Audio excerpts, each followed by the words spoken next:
सुप्रभात बच्चों, आप लोगों का स्वागत है इस ऑनलाइन क्लास में। आज हम आपको सूरदास का जो द्वितीय पद है उसको आज आप लोगों के सामने उसका भावार्थ बताएंगे। आप लोग ध्यान से सुनेंगे। जैसा कि आप लोग जानते हैं, इससे पहले हम सूरदास जी का प्रथम पद बताए थे, उसका भावार्थ बताए थे। उसमें मैंने बताया था कि जब श्री कृष्ण मथुरा चले जाते हैं, गोपियाँ उनके विरह में अपने आप को एकदम से बिल्कुल उतावली सी रहती हैं, उनके याद में खोई सी रहती हैं। उसी दौरान श्री कृष्ण उद्धव जी को योग का संदेश दे करके भेजते हैं कि आप जाइए और योग के माध्यम से गोपियों को समझाइए, जिससे कि उनका विरह थोड़ा कुछ कम हो सके। किंतु यहाँ गोपियाँ तो श्री कृष्ण के प्रेम में अपने आप को पूर्ण रूप से समर्पित कर चुकी हैं, उनके अनन्य प्रेम में खो चुकी हैं, जो कि उस प्रेम के अतिरिक्त और किसी भी मार्ग को नहीं सीखना चाहती हैं। तो पहले पद में मैंने इन सब बातों को बताया। अब उसी कड़ी में हम आगे चलते हैं, द्वितीय पद को पढ़ते हैं। देखिए, द्वितीय पद है, मन की मन ही माझ रही, मन की मन ही माझ रही, कहिए जाय कौन पे उद्धव नाही परत कही, अवधि आधार आस आमन की तन मन बिथा सही, इन अब इन जोग संदेशन सुन सुनी बिरहिन बिरह दही, चाहत हुति गुहार गिरत उत तय धार वही, सूरदास अब धीर धरे क्यों मर ज्यादा न रही। मैंने आपको पढ़ा, अब मैं आपका इसका एक शब्दार्थ बता देता हूँ।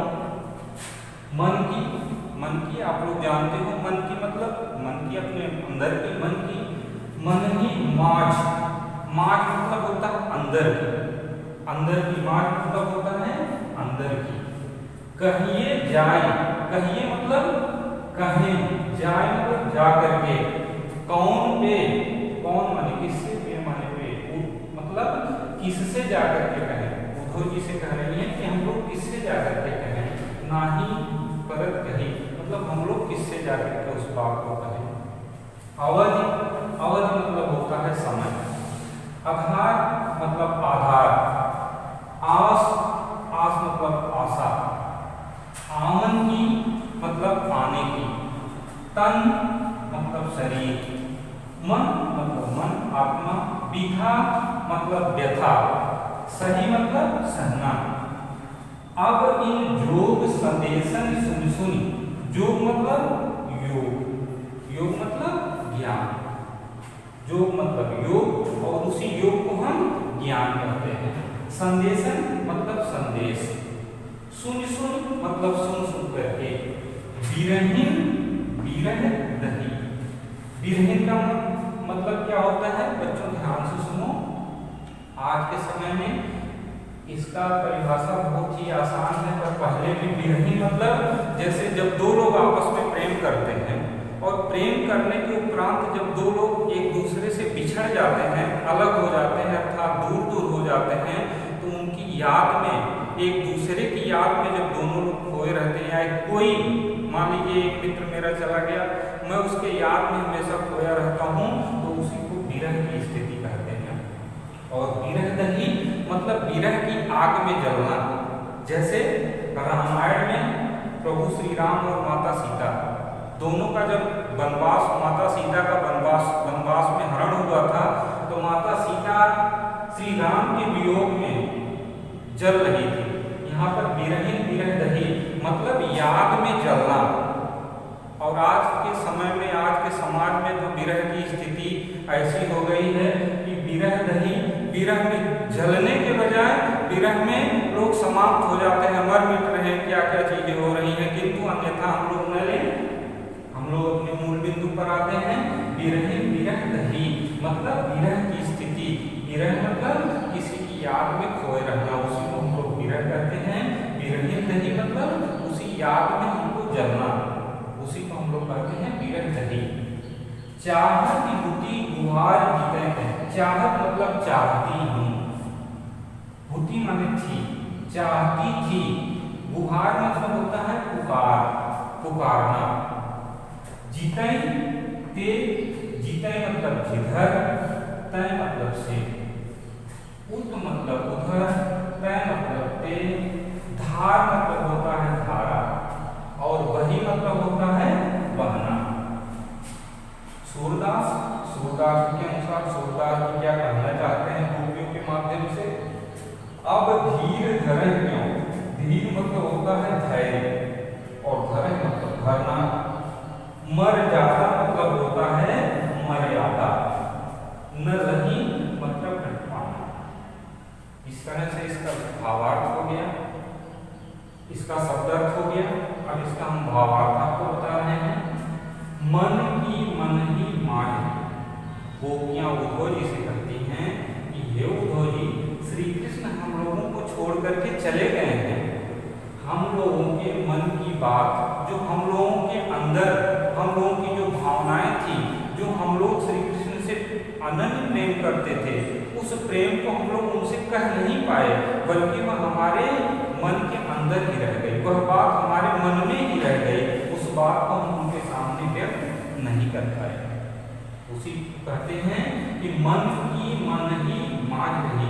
गोपियां कहती हैं कि हम लोगों के मन की बात, जो हम लोगों को श्री कृष्ण से कह देना चाहिए था, किंतु हम लोग उनसे कह नहीं सके, और वो बात हम लोगों के अंदर, हम लोगों के मन में ही रह गई। हम लोग उनसे कह नहीं पाए अपने मन की बात को कि हम आपसे इतना प्रेम करते हैं। वो चले गए।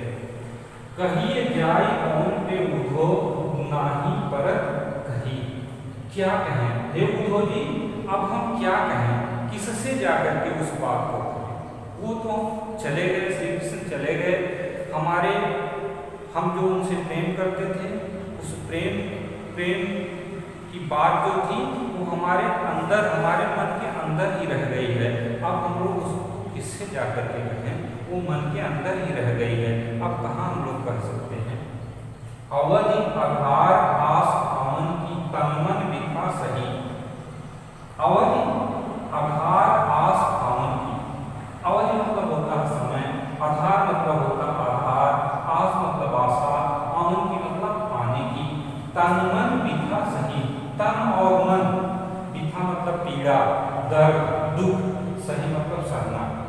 अभी तक उनके आने के इंतजार में हम लोग यही सोचते थे कि वो जरूर आएंगे हम लोगों से मिलने, और इसी आस में, इसी आशा में हम लोगों का तन और मन सब कुछ उस पीड़ा को सहते जा रहा था। हम लोग सहन कर ले रहे थे, बस उनके आने के आस में, उनके आने के आशा से हम लोग जो है सारे दुख को, सारे दर्द को सहते चले जा रहे थे। किंतु वो आए नहीं, अपित अपने स्थान पर आने के अतिरिक्त आपको भेज दिए हैं। तो इससे हमारे तन और मन की जो व्यथा है, जो पीड़ा है, अब तो स्वाभाविक है और ही अधिक बढ़ जाएगा। अब ये योग संदेश में सुन विरहित विरह नहीं हे उद्धव जी, अभी उनके आने के अतिरिक्त जो आपने योग का संदेश लाया है, योग रूपी, ज्ञान रूपी संदेश को जो आप हमको बता रहे हैं, हम लोगों को सुना रहे हैं, इस योग रूपी संदेश को सुन करके हम लोगों की जो विरह की स्थिति है, जो विरह की अवस्था है, उस विरह की अग्नि में हम लोग और भी अधिक जलने लगे। अर्थात हम लोग पहले ही उनकी याद में, पहले ही एक बीमारी हम लोगों को लग चुकी है, उनकी याद में हम लोग पहले ही बीमार हैं। अब आप आकर के एक बीमारी और दे रहे हैं, योग रूपी बीमारी हम लोगों को दे रहे हैं, जिससे कि हम लोगों की स्थिति और भी बिगड़ती चली जा रही है, और भी अधिक दयनीय होती चली जा रही है। चाहत उनकी गुहार कहते हैं, उसका एतबार नहीं। हम लोग जिधर से ही गुहार लगा रहे हैं, पुकार रहे हैं, थोड़ा सा पुकारना चाहते हैं, श्री कृष्ण को याद कर रहे हैं, सोचते हैं कि श्री कृष्ण आ जाए, कुछ हम लोगों को जो है, हम लोगों के मन को शांति मिले।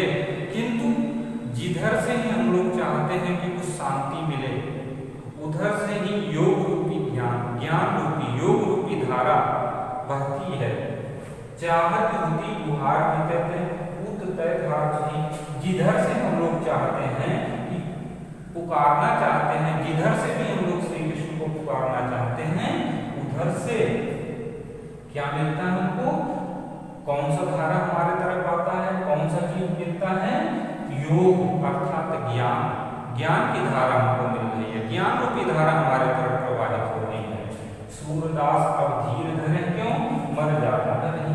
सूरदास जी कहते हैं कि गोपियां कहती हैं कि जो श्री कृष्ण हम लोगों से कह करके गए कि मैं जा रहा हूं और कुछ समय के बाद मैं पुनः वापस लौट के आऊंगा, किंतु वो अपने इस बात को स्वयं ही भूल गए और आने के बजाय उद्धव जी को भेज रहे हैं। अर्थात वो हम लोगों से प्रेम करके खुद मर्यादा का पालन नहीं कर रहे हैं, खुद न आकर के उस मर्यादा को तोड़ रहे हैं, खुद उस मर्यादा का पालन नहीं कर रहे हैं। तो सूरदास धीर धरे क्यों, मर जाता नहीं। सूरदास कहते हैं गोपियों के माध्यम से कि गोपियां कहती हैं कि जब श्री कृष्ण स्वयं अपने बात को नहीं पूरा कर रहे हैं, अपने बातों पर स्थिर नहीं हैं, खुद नहीं आकर के मर्यादा को भंग कर रहे हैं, मर्यादा को तोड़ रहे हैं, तो हम लोग क्यों मर्यादा का पालन करें, हम लोग क्यों योग रूपी ज्ञान को ग्रहण करें, हम लोग भी मर्यादा का पालन नहीं कर सकते हैं। क्योंकि मर्यादा का पालन करने वाले, मर्यादा का संदेश भेजने वाले खुद श्री कृष्ण मर्यादा का पालन नहीं कर रहे हैं, तो हम लोग कैसे मर्यादा का पालन कर सकते हैं। इसलिए हम लोग किसी भी मर्यादा का पालन नहीं कर पाएंगे। अब हम एक बात मैं आपको बताते हैं, मन की मन ही मांझ रही। गोपियां कहती हैं उद्धव जी से कि हे उद्धव जी, हम लोग श्री कृष्ण से अनन्य प्रेम करते हैं और उस प्रेम की बात को श्री कृष्ण से हम लोग कह नहीं पाए। वो प्रेम की बातें हम लोग के मन के अंदर ही रह गई है, मन के अंदर ही समाहित है, उसको हम लोग उनसे व्यक्त नहीं कर पाए। कहीं जाए कौन पे हो, ना ही पर कहीं। हे उद्धव जी, हम लोग उस बात को, मन के प्रेम की बात को उनसे कह नहीं पाए, और अब किससे हम लोग जाकर के कहें, वो हमारे मन के अंदर ही रह गई है। अवधि आधार आस आमन की तन मन भी था सही, जो हम लोग अभी तक उनके आने में, आने के इंतजार में, आने की आस में हम लोग अभी तक अपने मन और तन सबका दर्द सहते रहे, सबकी पीड़ा को हम लोग सहते हुए किसी तरह से अब तक व्यतीत कर लिए थे कि एक दिन, एक न एक दिन श्री कृष्ण अवश्य ही हम लोगों के पास आएंगे। किंतु अब इन योग संदेशन सुन सुन विरहिन विरह रही, किंतु वो तो खुद आए नहीं। ये योग रूपी संदेश को भेज दिए हमारे पास, योग रूपी बीमारी को हम लोगों के पास भेज दिए हैं, जिसको सुनकर के, योग रूपी बात को सुनकर के, ज्ञान रूपी बात को, संदेश को सुनकर के हमारी जो विरह की स्थिति है, ये विरह की स्थिति, याद की स्थिति और भी अधिक बढ़ गई है। अर्थात हम लोग अब पूर्ण रूप से विरह की अग्नि में जल उठते हैं। चाह की हुती गुहार धार वही, जिधर से हम पुकारते हैं, जिधर से ही हम सहायता के लिए पुकार रहे हैं, उधर से सहायता के स्थान पर हमको वही बीमारी, वही योग रूपी बीमारी हमको मिल रही है, जिससे कि हमारे विरह की अग्नि और भी अधिक धधक रही है, और भी अधिक जलती जा रही है। सूरदास अब धीर धरे क्यों, मर जाता न रही।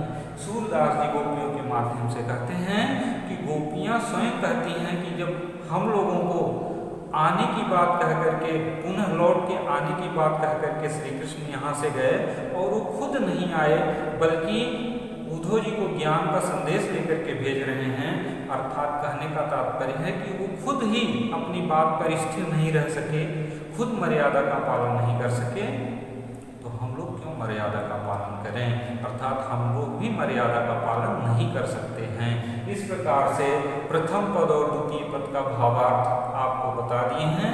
जो भी इसमें नहीं समझ में आएगा, हमारे व्हाट्सएप नंबर पर आप लोग अपनी समस्या को बेहिचक लिख करके भेजिए, अन्यथा कॉल करके संपर्क करिए।